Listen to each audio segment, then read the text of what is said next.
Praise the Lord, church. We welcome you to this English service. We are glad that you could join us from wherever you are. We hope that you will join with us and worship the Lord with all of our hearts. Together when we come, there's power. And we know that the God whom we worship, He is not a weak God, He is a strong God. And so He says, wherever you declare my praise, I will come and I will bless you. I declare this over your life, that even as you join and worship, that the presence of the Almighty God will fill the place and give you a different experience. Tell Him, Lord, I need you, Jesus. Be enthroned on your praises. Be enthroned, O God, on the praises. Even as we worship you, take your place. Take your place, O God. We want you to be the center of our worship. We want you, Lord, to be the center of our worship, of our praise, of our adoration, of whatever we declare this morning, O Father. We pray, Jesus, that your presence will come in a mighty way and make your way, Lord. Cleanse our hearts.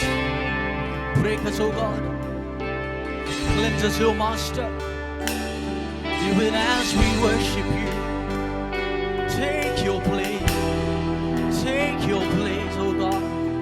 Come on, lift up your hands and glorify the name of Jesus. Brag about His goodness. This is your moment of miracle. This is your moment of a breakthrough.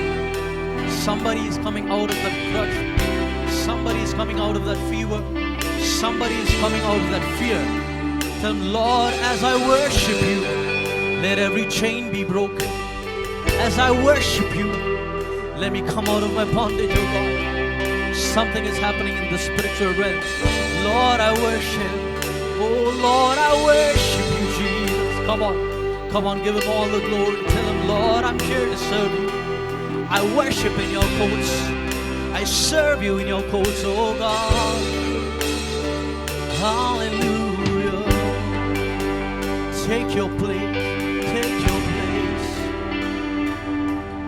Father, we seek your presence this morning. May your name be glorified. Jesus, we enthrone you.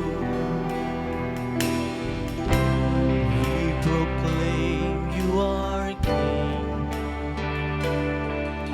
Standing here in the midst of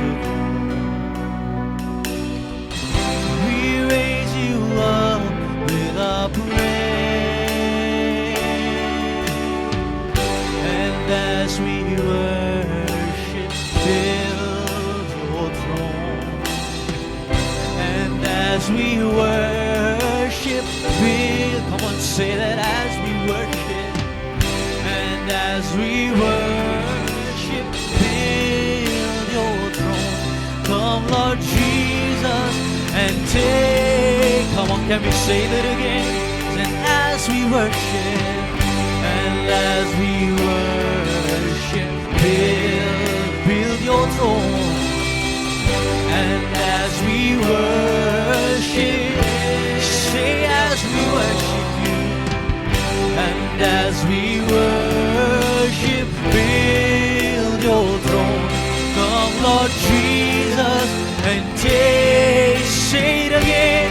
And as we worship you. And as we worship, build your throne, yeah. And as we worship, build your throne. And as we worship, build your throne. Come, Lord, can we sing that again? Say, Lord, I lift you up. And as we worship, and as we Lord, you make your way among us as we worship. And as we worship, build your throne, build your throne. And as we worship, build your throne. Come, Lord Jesus, and take your place. Jesus.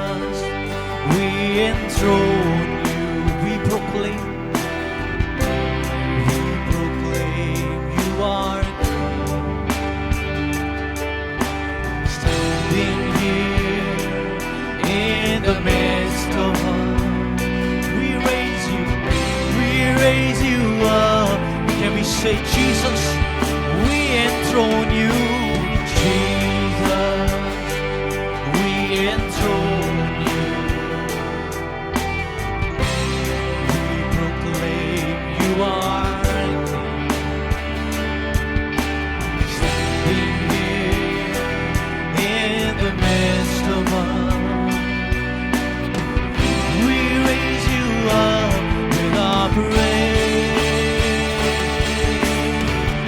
and as we worship, build your throne. And as we worship, build your throne. And as we worship, build your throne. Come, Lord Jesus, and take hold. And as we worship you, and as we worship, build your throne, oh God. And as we worship, build your throne, build your throne. And as we worship, come on, can we worship the King of Kings? Lord, make your way as we worship you. And as we worship, and as we worship, build your throne. And as we worship, build your throne. And as we worship, build your throne. Come, Lord Jesus. Can we sing that one last time? Lift up your hands and glorify Him, singing. And as we worship, build it up, oh God, in this place. And as we worship, we need you, God. And as we worship, build your throne. Come, Lord Jesus, and say, come, Lord Jesus, take your place, Jesus, and take your place. Come, Lord Jesus, and come, Lord Jesus. Oh, come, Lord Jesus, and take your place. Come, Lord Jesus, and take your place. Come on, give Him a clap offering to the Lord God Almighty and tell Him, Lord, you are the highest, you are the mightiest, you are the greatest, you are the bestest, oh Father. We worship you, King of Kings and Lord of Lords. Yes, oh God, take your place, take your place. Let me tell you that when Jesus makes His way, demons will flee, sickness will flee, all the doubts about your future will flee. And that is what the kingdom of God is all about. Jesus says the kingdom of God is at hand. It means the King is at work. He's at work. He's at work. Don't think you can rule your lives. Don't think you will be able to take the best decisions of your life. Tell Lord, I submit, I surrender, I come under your plan. You are the King. You are the King, O Master. Take your place. Take your place, oh God. May this song become your prayer this morning. Tell Him, Lord, take your place in my heart. We are sorry, Lord, for the times that we have forgotten to give you the center place of our lives. We are sorry, Lord, for keeping you as a second opinion. But today we decide to have your way in our lives. Come on, tell Him, Holy Spirit, invade my life, alter my thoughts, direct my steps, oh God. Walk with me. Take me where you want me to go, Jesus. Many of you have been praying the prayer saying, Lord, come with me where I'm going. But let us ask the Holy Spirit to help us to pray in this manner, saying, Lord, you lead me and I will follow. You lead me and I will follow, oh God.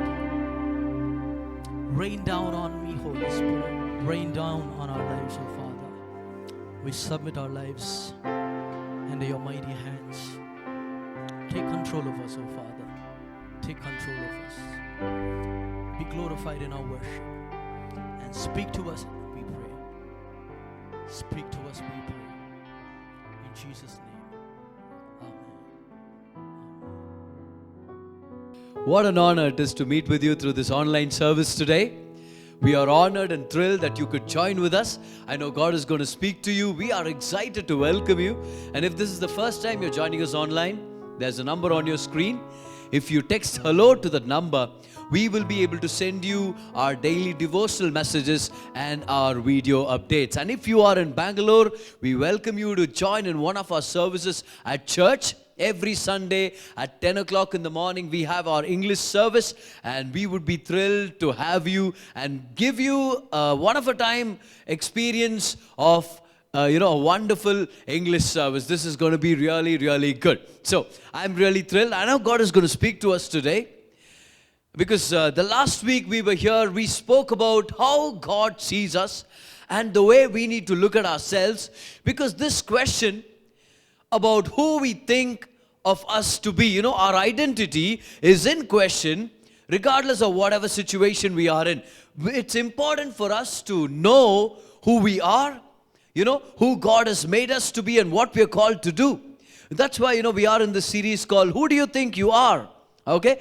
And, we learned a few very important truths in our service last time. Of course, we learned this, If you don't know who you are, when you don't know what your identity is, then we will end up receiving identity from the world. People around us and the things that we go through and what we have or what we do not have will try to give us an identity. See, failure will call us a failure. Disappointment will call us a failure. Defeat will call us a failure. And situations will try to give us our own identity. If we don't know who we are from the Word, we will fall prey to the deception of the world. The other thing is this: when you don't know who you are, there's no way you can, go after what you're called to do and go after what belongs to you. Because when your identity is in question, then what belongs to you, what you're called to do, is also in question. That's why it's so important for us to know who we are. That's why we've got to look to the Word, because the Word is the manufacturer's manual, and the manufacturer's manual tells us who we are. See, Adam didn't know who he was.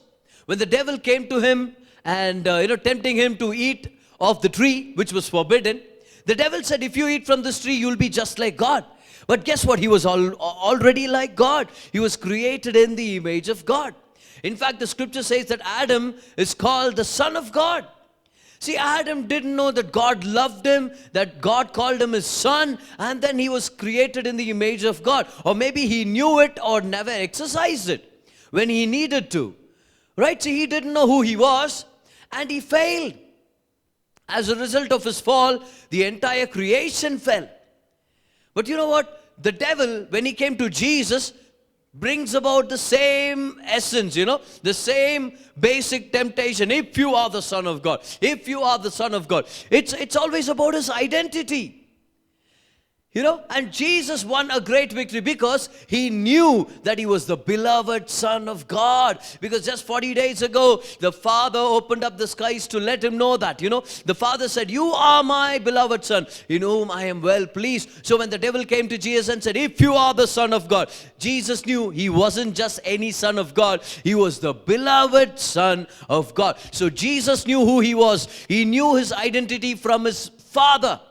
And he won a great victory. Not only there, but even on the cross, Jesus won a great victory. See, at the cross, there was this guy, speaking on behalf of the devil, questioning Jesus' identity. He said, some of these guys, they were saying, if you are really the Son of God, come down, come down from the cross and save yourself and save us also. One of the thieves chipped in as well. See, at the cross, the devil was still tempting Jesus with the question of his identity. But Jesus won so that you and I can win. So when you know from the Word of God and from, who God calls you to be, when you know your identity from your Maker, you can win. Come on, why don't you type that in the live chat and say, I know who I am and I'm going to win. Come on, look at your neighbor, tell them, I know who I am and I am going to win. You see, you're either in the first Adam or in the second Adam. We are either in Adam or in Christ Jesus. See, before we got saved, we were all identified in Adam. But when you got saved, the scripture says in 2 Corinthians chapter 5, verse number 17, when you get saved, you are in Christ Jesus. The phrase in Christ Jesus appears more than 70 times in the New Testament. Why would God mention this phrase 70 times, more than 70 times in the New Testament? Writing to a believer, because he wanted the believer to know that when he got saved, his identity got changed as well. Who the person is really got changed, you know. That's why, you know, we don't want to align the furniture in the right direction or face your house towards the east or west or this, you know. We don't believe in astrology and all of this horoscope things. Why? Because horoscope and astrology tries to change things in your life, you know. But God is like, I'm going to change you. You, the very person, you're going to be changed. See, you are a changed person. That's why God gives you a new name, in Christ Jesus. Come on, why don't you type that in the live chat? Say, I am in Christ Jesus. And because you are in Christ Jesus, everything that is true in the case of Jesus is true in your case as well. If Jesus is righteous, so are you. 1 John chapter 4, verse number 17.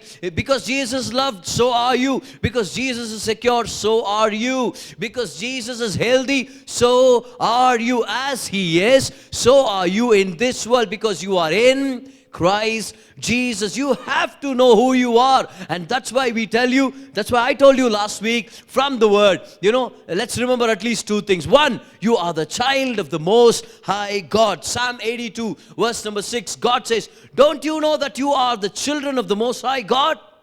You ought to know that you are the child of the Most High God. Adam didn't know that. Go on, raise your hand wherever you are and say, I am the child of the Most High God.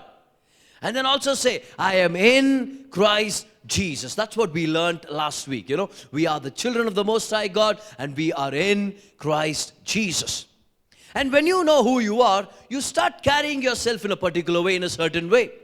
When you know that God is your maker and Heavenly Father is always smiling down on you, it brings this confidence in you. You exude this majestic glory of the Father wherever you go. In the way you carry yourself, there's this glory, you know. It's wonderful to be around people who know who they are in Christ Jesus, because they're always smiling and they have a skip in the steps, and you know, they have a tune in their lips and they are marching on forward and nothing puts them down, and you know, they can go down for a while but then they're back up again. Something about people who know that they are the children of God.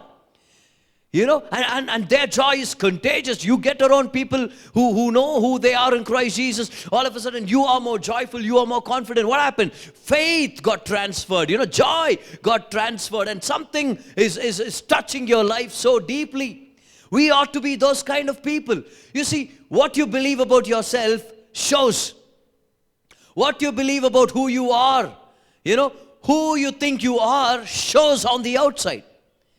Come on, it shows on the outside. That's why you see, if you're constantly beating yourself up for not being perfect and always carrying yourself like a piece of garbage, you know, you will exude failure, and soon people will treat you the way you treat yourself. I want you to take that down. People will treat you the way you carry yourself, the way you treat your own self. If you are constantly conveying what's on the inside. One of the most important things about when it comes to problems in relationship is this. People don't love themselves genuinely in a healthy way. I'm not talking about, a way that is very selfish and self-centered. I'm talking about loving your own self in a healthy way. Knowing that you're the child of God. Respecting yourself, honoring yourself, as a child of God. In treating yourself, in a good way, because you are the temple of the Holy Spirit. When people don't love themselves in a healthy way, they will never be able to love others. Because you see, they are condemning themselves, they end up condemning others. Because they are hurt, they end up hurting others. Because they think, they will amount to nothing, they start treating everybody like the scum of the earth. So, it's so important for us to love ourselves in a healthy way. How you see yourself is very important. If you want to have a healthy relationship, you better know who you are in Christ Jesus and start behaving yourself, carrying yourself in a way that befits you, because you are a child of the Most High God. You are in Christ Jesus, bought by His own blood. You are His own possession.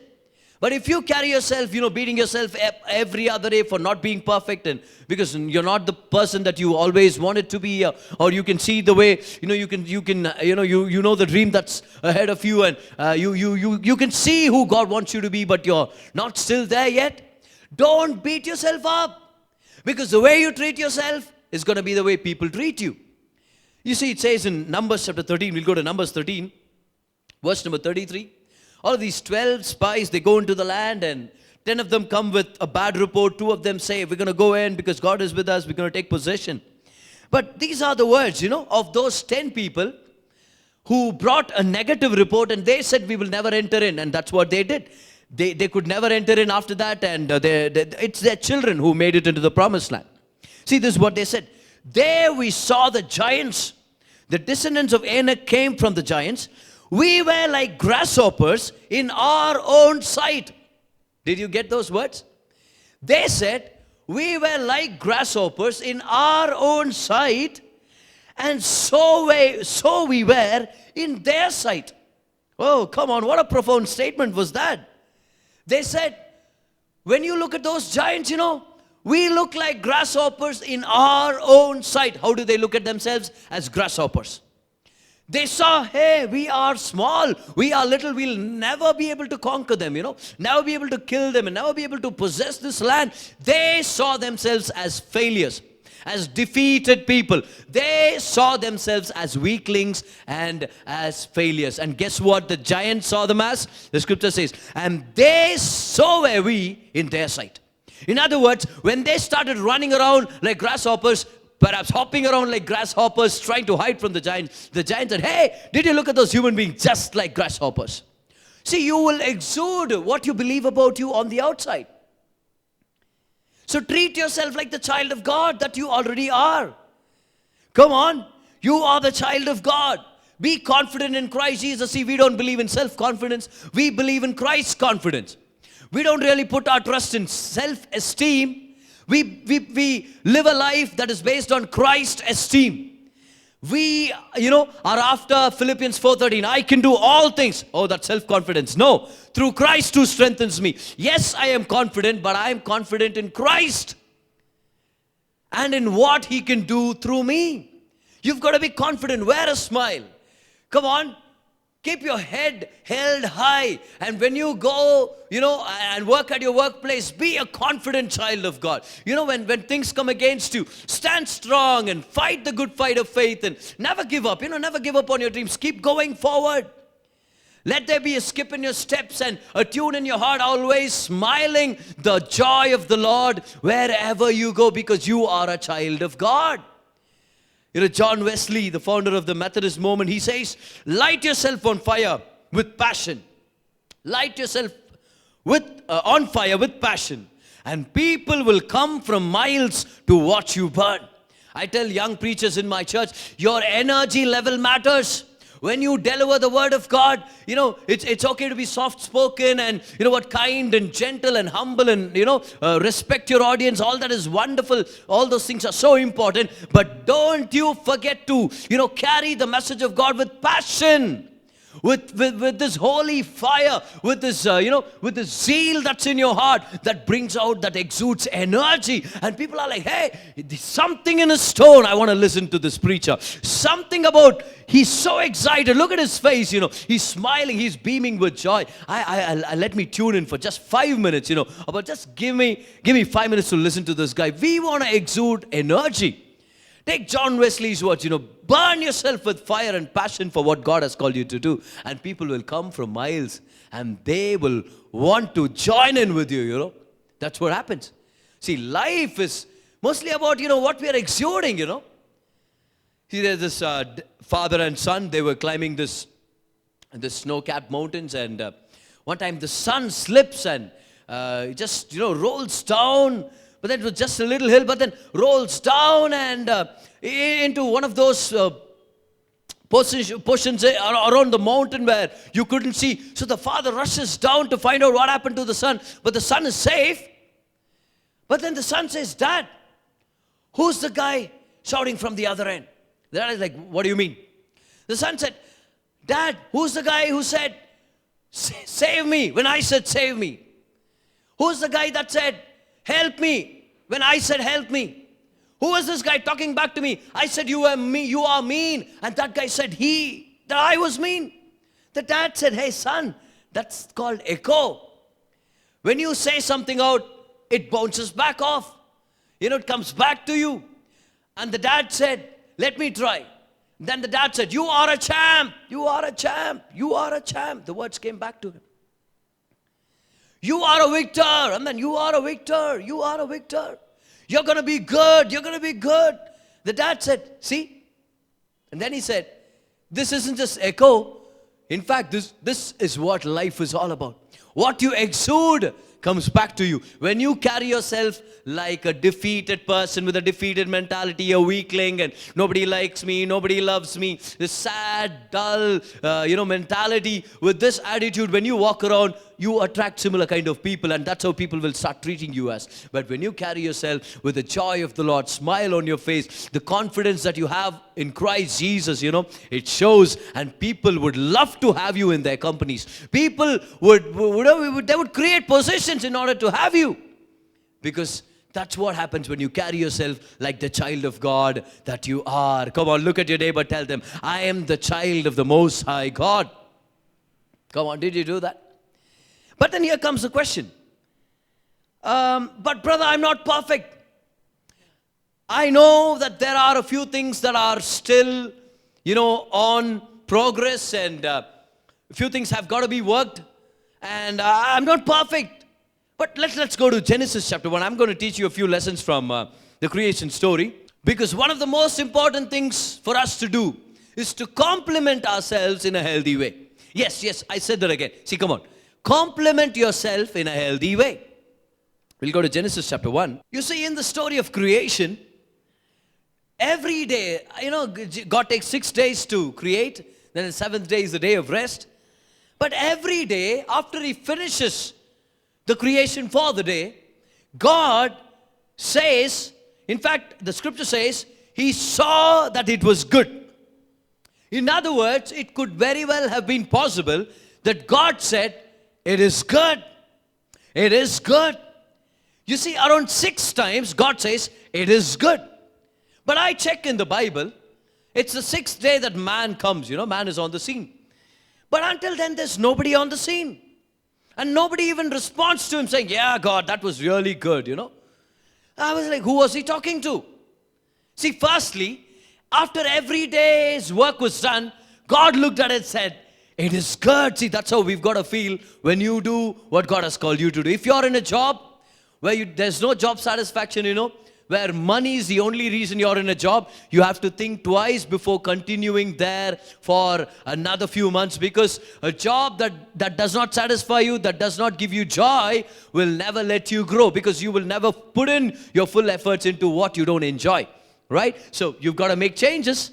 If you don't like where you work, discover what you love and pour yourself into it, all right? So that's one of the most important things when it comes to careers and callings, all right? But here is God, after finishing each day, He says, it is good. Nobody was there. Nobody responded. Who was He talking to? Himself. God was talking to Himself. Learn this principle. Learn to compliment yourself in a healthy way.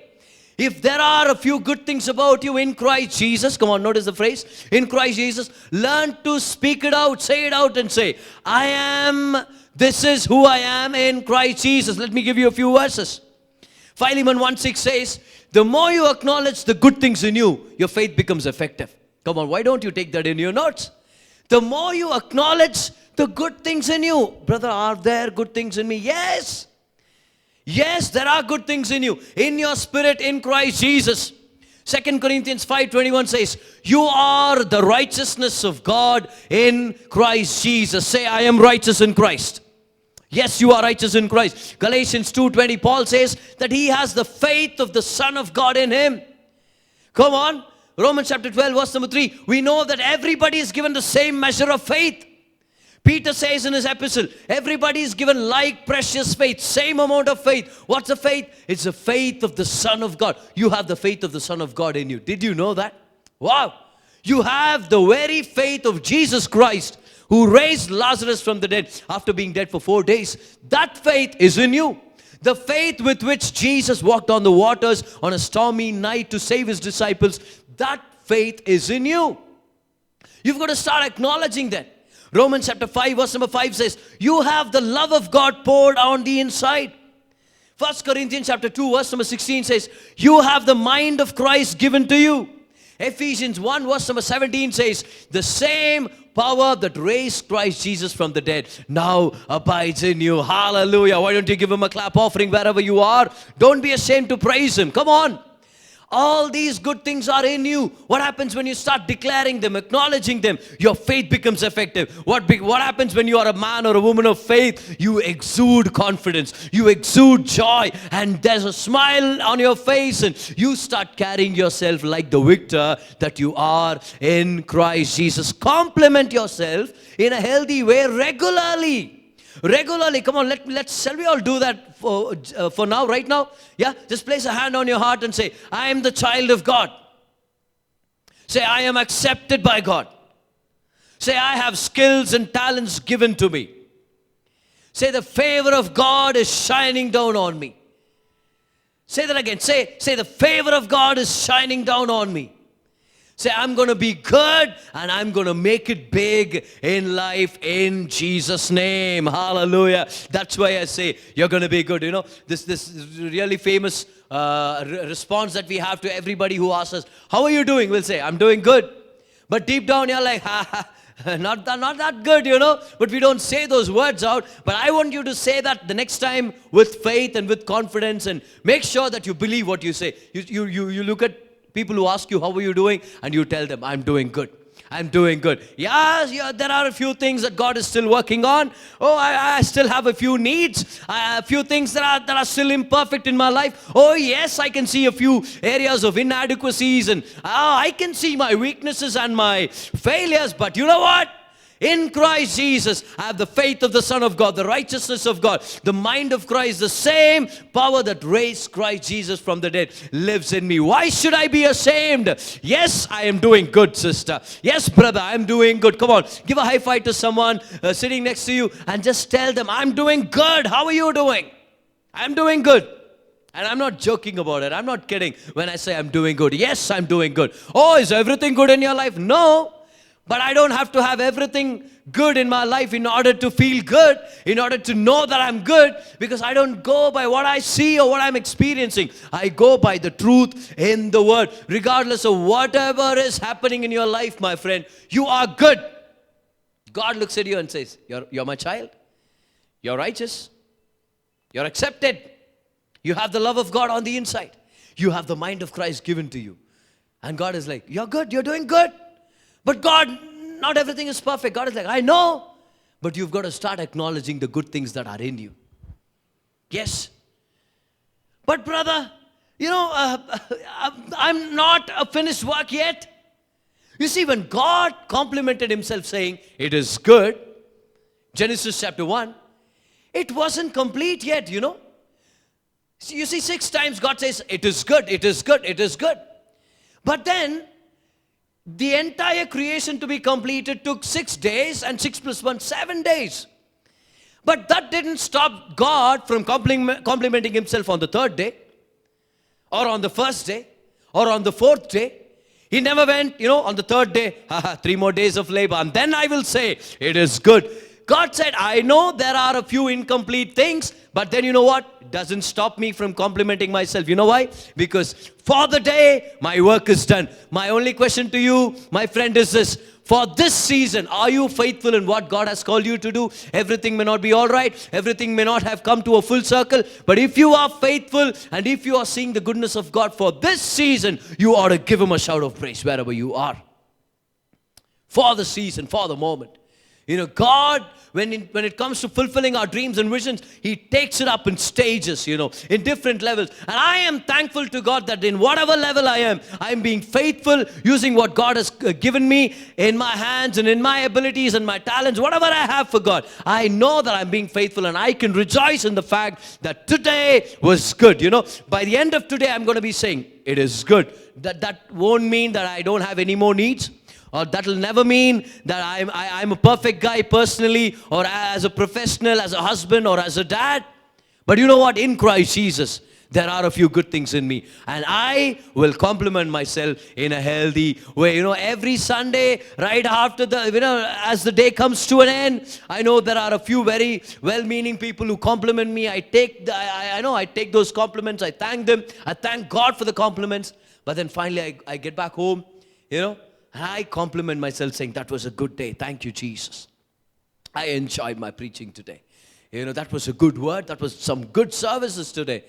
Wow, this is amazing, Starting from today, we're going to have 4 services on every Sunday. And you know what? When today is over, I'm going to compliment myself and say, God, today was good. Thank you for enabling me to be, a good delivery boy. Delivering your message, delivering your food supply to your people today. I'm going to be complimenting myself. So, just because everything's not done yet, shouldn't keep you waiting to, for you yourself to compliment what has been done in your life. And this is a secret, We'll go to Genesis chapter 1. You see, I'll read from verse number 2. The earth was without form and void. Darkness was on the face of the deep. And the Spirit of God was hovering over the face of the waters. I want you to say, Spirit of God. Spirit of God. Then he says, and God said, let there be light. There was light. All of you say, God said. And there was light, Verse number 4. And God saw the light, that it was good. But notice the second statement. God divided the light from the darkness. Oh, this is what we fail to do. See, at any given moment in your life, there are things that are imperfect, that are dark. There are a few things that haven't changed yet. But there are a few things that God has changed. There are a few things that you are better off than you were yesterday. A few things that you are better off today than last year, than last month. What we've got to learn to do is this: separate the light from the darkness and say, these are things God is working on. I thank you, Lord, that you didn't give up on me. You haven't given up on me. But then I want to thank you that I'm not the same guy that I used to be 1 year ago, 5 years ago. I've changed. I'm not perfect, but I've changed. I want you to put that in the live chat. I am not perfect, but I have changed. Hallelujah. I've left home. I may not have arrived, but I'm well on the way. Come on. Well on the way. You have to separate the darkness from the light and look at the light and say, it is good. See, God didn't look at the darkness and say, it is good. But God separated the light from the darkness, and He looks at the light and says, it is good. Just because you compliment yourself saying, I'm the righteousness of God. I'm doing good today. I did good today at church. I did good today at work. Thank you, Jesus. Doesn't mean that there's no darkness in your life. In other words, in spite of the darkness you see around in your life, you can still compliment yourself from the Word of God. Hallelujah. Come on, somebody. Are you receiving today? Are you receiving the message? And I want to tell you something that's so amazing. This is what will change you. As you keep complimenting yourself and declaring who God has made you to be, you know what happens? God starts working on your life all the more. You give Him room to work in your life. See, the more you beat yourself up and put yourself down and, drag you through the dust of the earth saying, I'm a nothing, I'm a worm, I'm an earthworm, and I'm this, I'm a scorpion, some of you, like I'm a crab and I'm the garbage and I will amount to nothing and I'm a dead dog. And, you keep on doing that. It doesn't give room for God's Spirit to work. Why? Because you're focusing on yourself rather than the Word of God. You see here in the scriptures, you see, it didn't remain the same from the first day. When it came to the 6th day, it was really, really good. In fact, when the 6th day was over, guess what God said? Not just good, but the scripture says, and God saw that it was very good. What happened? It was the Holy Spirit. Oh, come on, my friend. I'm so excited to tell you. Genesis chapter 1, verses 1 through verse number 3, you will see that the Spirit of God was hovering over the darkness. Oh, my friend, this is such an amazing truth. Just because there's darkness in your life, there are a few things imperfect in your life. There could be a few addictions in your life. There are a few areas where you feel that you are not up to par. God is saying the Spirit of God won't leave you because of your imperfections. The Spirit of God is hovering over your life. You know, the word for hovering there in the Hebrew is rashaf. And rashaf means to brood. Like the hen, broods over the eggs to bring out its little ones. It's the Holy Spirit brooding over your life to bring forth amazing fruit out of your life. Come on. At the moment, it might feel like it's very dark in some of the areas of your life. Maybe your marriage seems dark, or your personal career seems dark, or perhaps that area with the anger or the resentment or the bitterness seems really dark. But the more you acknowledge who you are in Christ Jesus, you are giving way for the Holy Spirit to work a wonder in your life. The Holy Spirit is brooding. He's hovering over your life. Why don't you give him room to work? Why don't you let him work wonders in your life? That's what happened in Genesis chapter 1. What happened? The Holy Spirit was there. The Holy Spirit is in you as a believer. The day you got saved, Ephesians 1, I believe it's verse number 13, but you know what? It's on the screen. You are sealed with the Holy Spirit the day you receive Jesus Christ. And he's working in you to bring forth the fruit of the Spirit. All the 9 attitudes of the heart, love, joy, patience, long-suffering, all of these attitudes of the heart. The Holy Spirit is working on you. Isn't that so amazing? Everybody can give up on you, but not the Holy Spirit. He will stay there. Everybody can look at you and say, done, over with, dust the hands off, leave him alone. Not going to amount to anything. But the Holy Spirit will say, hey, you don't know what I'm doing. I'm brooding. I'm just hovering around. You know why? Because I'm going to make something out of this guy. I'm going to make something big out of this young girl. I'm going to work a wonder in her life. Yeah, she's not perfect, but that doesn't surprise me. I made her. I know how to bring her life to a full circle where she glorifies God in everything that she does. But God does not give up on you. The Holy Spirit doesn't give up on you. So you might feel like there are a few areas that needs to be really worked on. And God, I'm really imperfect. God is like, I know. But the more you compliment yourself in a healthy way, the more you look at yourself and say, I'm good by the grace of God. Yes, I'm good. I'm doing good because I'm in Christ Jesus. Yeah, I may be imperfect, but I'm doing good. The more you do that, you know what? You're giving room for the Holy Spirit to work. You might feel like how Mary felt the other day when the angel comes to her and says, you're going to bear a child and he's going to be the Savior. Mary says, how can this be? I do not know a man. See, you might feel like that when it comes to the vision that God has for your life. You might feel like you don't have everything that it takes to fulfill God's destiny on your life.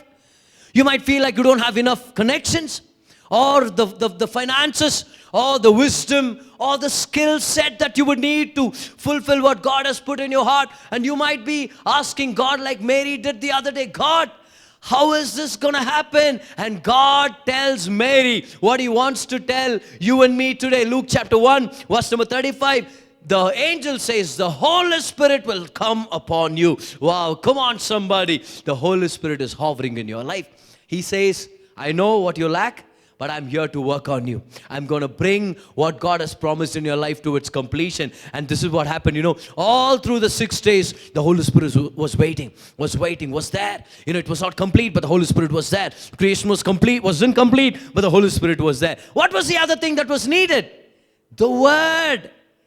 The Spirit of God was hovering over the waters, but then God said.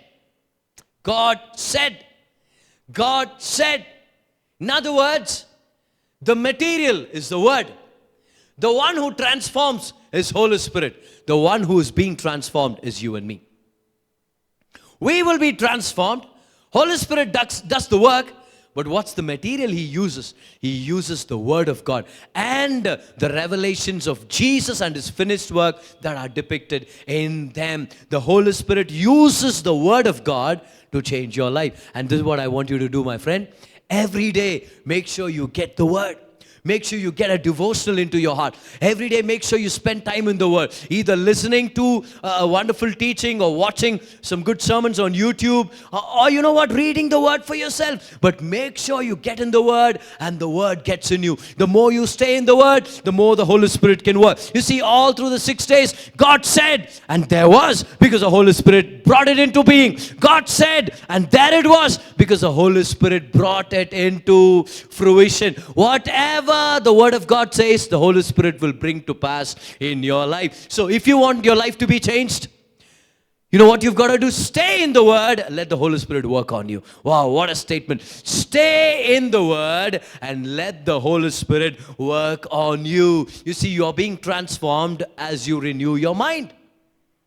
Romans chapter 12 and verse number 2 says, be transformed by the renewing of your mind. But how are we transformed? What do you renew your mind with? You need something to renew your mind with. And that's what we're talking about, the Word of God. You see, come on, let's go to James chapter 1. I want to show you something very powerful. You know, James chapter 1. And we're going to be reading from verses 23 all the way to 25. Here we are. For if anyone is a hearer of the Word, see, I told you, keep on hearing the Word. Read the Word, listen to the Word. And not a doer. What if somebody reads the Word and does not get changed? What happens? Why does that happen? So James is like, see, some of you listen to the Word, but your lives are not changed. You're not doing according to the Word that you're hearing. So this guy, his life is not changed. What happened? See, this is what happens. He is like a man observing his natural face in a mirror. In other words, James is saying, the Word of God is the mirror of your soul, your spirit, and who you are. In other words, you find out who you are, how you look in the spirit, in the spiritual world, your true identity in the Word. The Word is a mirror. Do you have your mirror right now? Come on, the Word of God, that's a mirror. And he says, it's like looking into the mirror, for he observes himself, so he listens to the Word, looks at himself, immediately forgets what kind of man he was. In other words, he does not carry out what the Word spoke about who he was. The Word is like the mirror. It shows that you are in Christ Jesus, that you are the child of God, that you are righteous, and that you are holy, that you are separate, that you are accepted in the beloved, and that you have the wisdom of God, the love of God, the power of God. So the Word tells you who you are. But then the scripture says, he goes out forgetting his identity. Come on, this is such an important thing. When you forget who you are, and when you stop exercising, complimenting yourself, saying, I'm the righteousness of God in Christ Jesus. Oh, today was good because I am a child of God. When you stop doing that, your life doesn't get changed. In other words, the Holy Spirit cannot work. But then James says, but he who looks into the perfect law of liberty is freedom. Every other word in the world will bring you into bondage and will bring you into sin. But this word is a word of liberty. When every other mirror will misrepresent who you are. No other person can afford to be your mirror. The Word of God is your only mirror. Don't let anybody say who you are.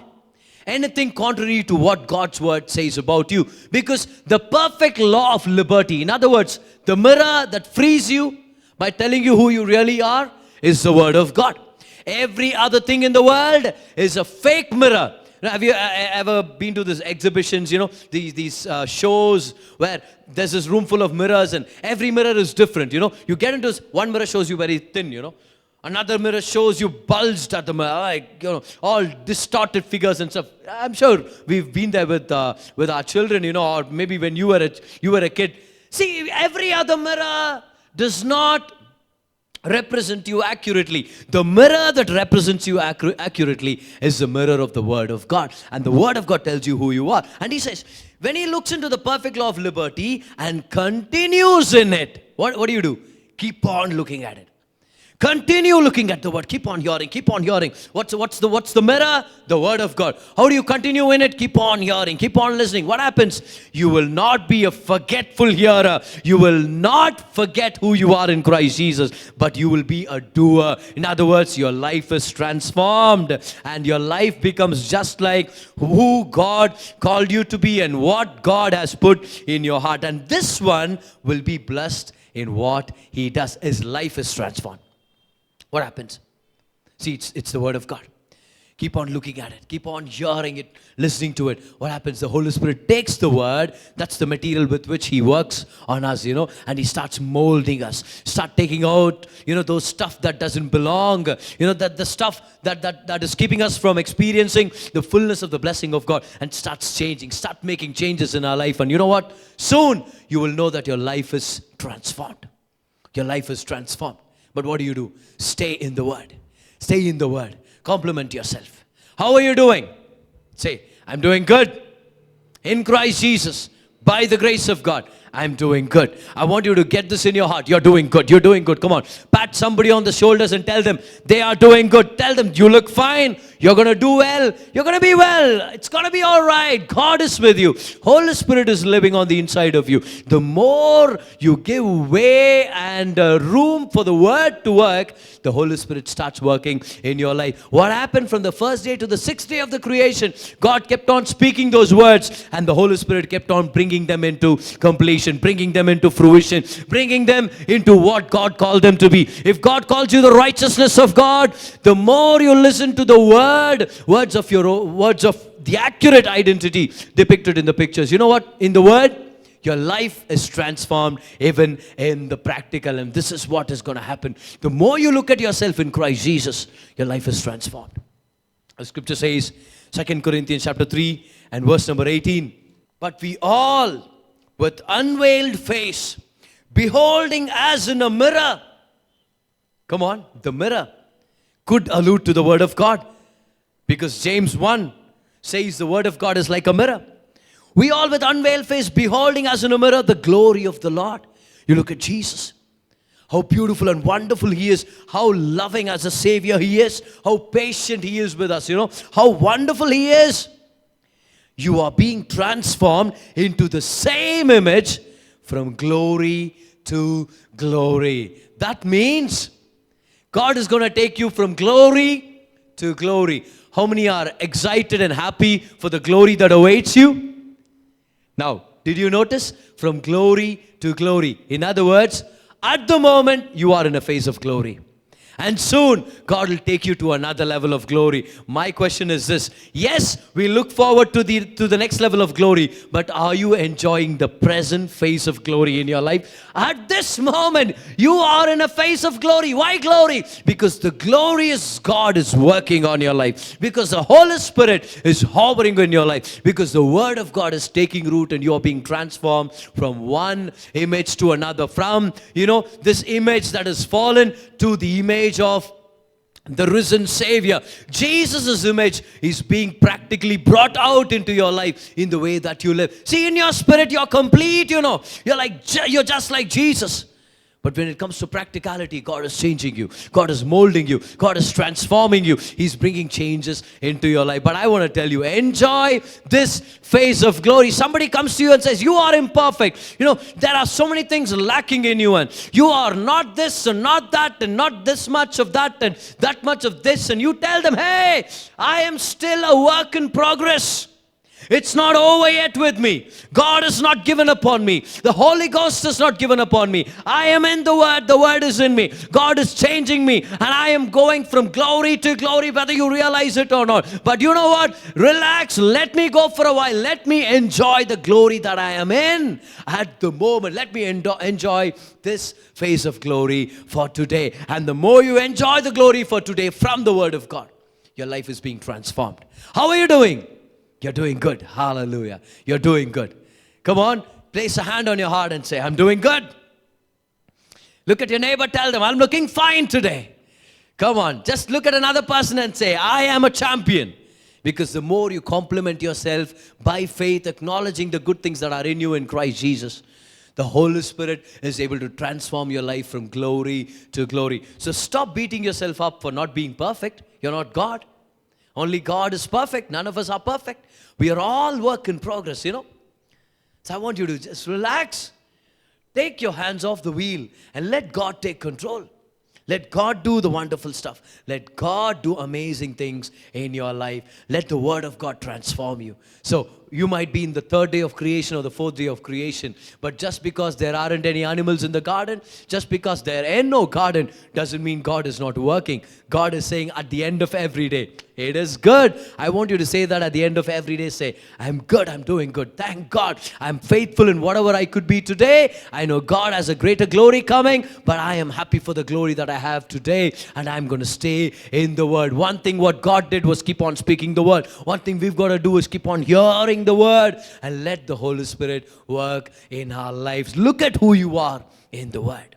Come on, are you expecting some transformation in your life? It's going to happen. It's going to happen. Stay in the Word, and the Holy Spirit will show you who you are in Christ Jesus.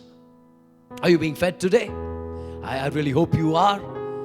Now, I remember this story that I read while I was a little kid, you know. There was this prince who had a hunchback. He would be stooping for a while, you know, like he's bent over. Not that much, but there was a slight hunchback. And he would go walk around as if there was a burden on his shoulders. And people felt really sorry for him because he was the crown prince. But the crown wouldn't stay on his head if he walked around that way. There was this question of whether he could be the next king. One day, the king, the dad who loved him so much, brought in one of the best sculptors in his kingdom and said, I want you to sculpt a statue of my son because I love him so much, and I'm going to place it in the garden, in my palace gardens. Every time I pass by, I want to see the statue of my son there, you know. So this sculptor comes with his skill and all the experience that he has, the talent that he has, brings in all the tools and starts working on the sculpture. And after a few days, they unveil this beautiful sculpture, this statue of the crown prince. But the difference was this: the statue showed the prince standing upright. No hunchback, no burden, no stooping down, no head down, you know, no bowing down. It was straight and majestic. The prince said, hey, wow, what an amazing sculpture. Is that me, Dad? Is that me?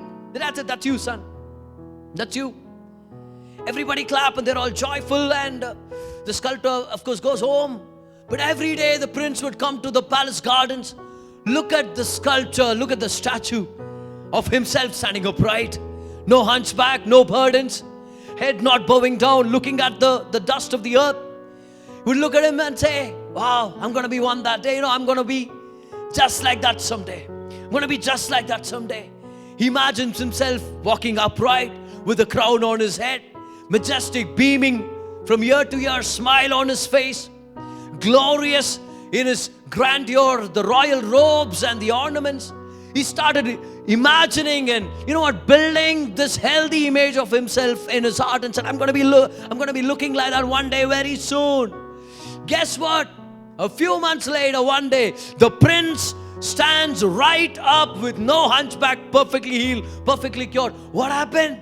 Started walking around, beaming ear to ear with this majestic look on his face and said, Dad, look at who I am now.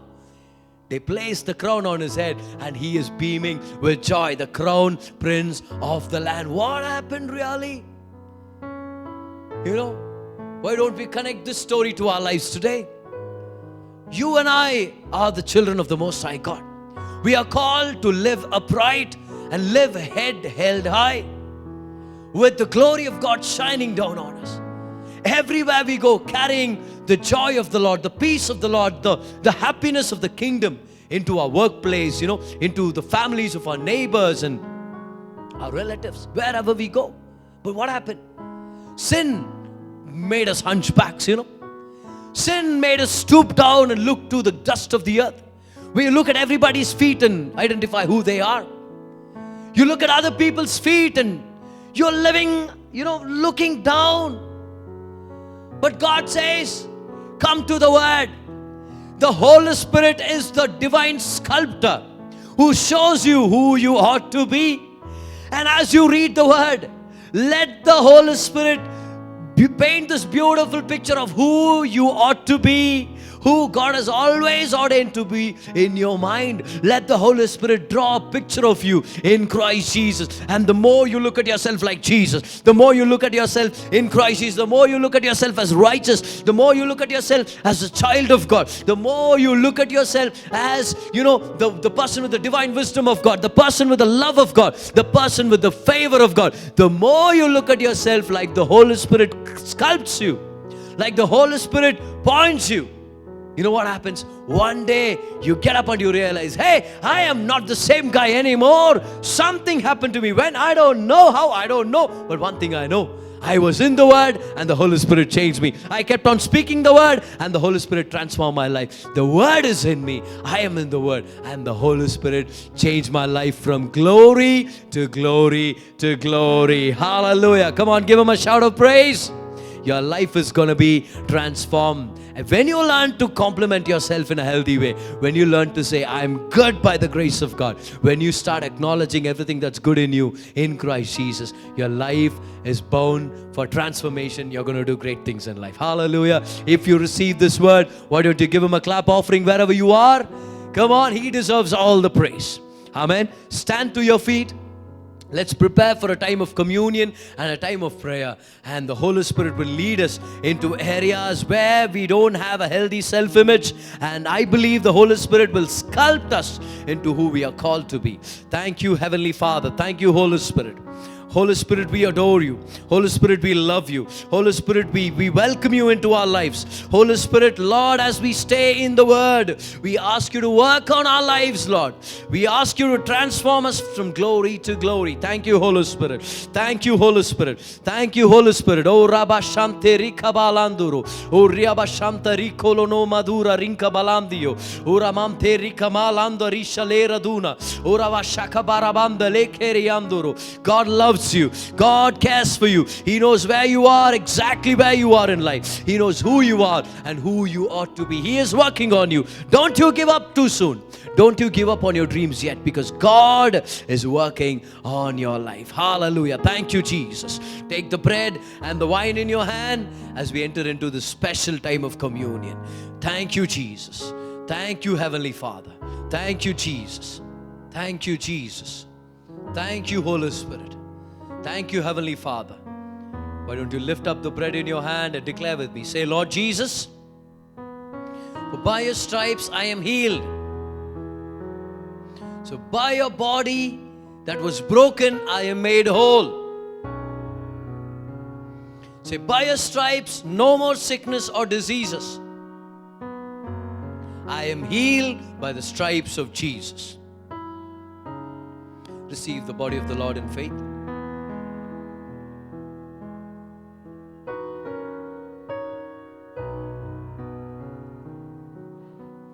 Lift up the cup wherever you are. Declare with me. Say, Lord Jesus, I am made righteous by your blood. I am made worthy by your blood. Every good thing in the finished work of Jesus belongs to me. Say, I am a victor and a champion in Christ Jesus. Say, by the blood of Jesus, I'm going to do great things and I am going to be blessed in everything that I do. In Jesus' name, receive His blood for you. Thank you, Jesus. Thank you, Heavenly Father. Lift up your hands and give Him a shout of praise. Just give Him thanks for the next 20 seconds because He deserves the glory. He deserves the honor. The Holy Spirit is at work. You better get into the Word and let the Holy Spirit work in your life, and you will be transformed from glory to glory. Let's all pray. Heavenly Father, thank you for this amazing time of worship and the Word. This service, let it bless everybody who watched us today, Lord. Everyone who's joined us now, bless them right now in Jesus' name. Give them your blessings, your grace, and your goodness, Lord. Wherever they go and whatever they do, may your grace rest upon their lives and transform us from glory to glory. I pray that you would transform us in Jesus' name. May your name be glorified and magnified. In Jesus' name we pray. And the people of God said, Amen. Raise your hands and say Amen. May the Lord bless you and keep you. May the Lord make His face shine upon you and give you grace. May the Lord lift up His countenance over you and bless you with shalom peace in all the days of your life. Hallelujah. Why don't you give Him a shout of praise again? Our God is a good God. He hasn't given up on you yet, so you don't give up on yourself too, because you're still a work in progress. God has greater things in store. I'm going to meet you again next Sunday with an amazing message. I know God is with you. I'm praying for you. God bless you.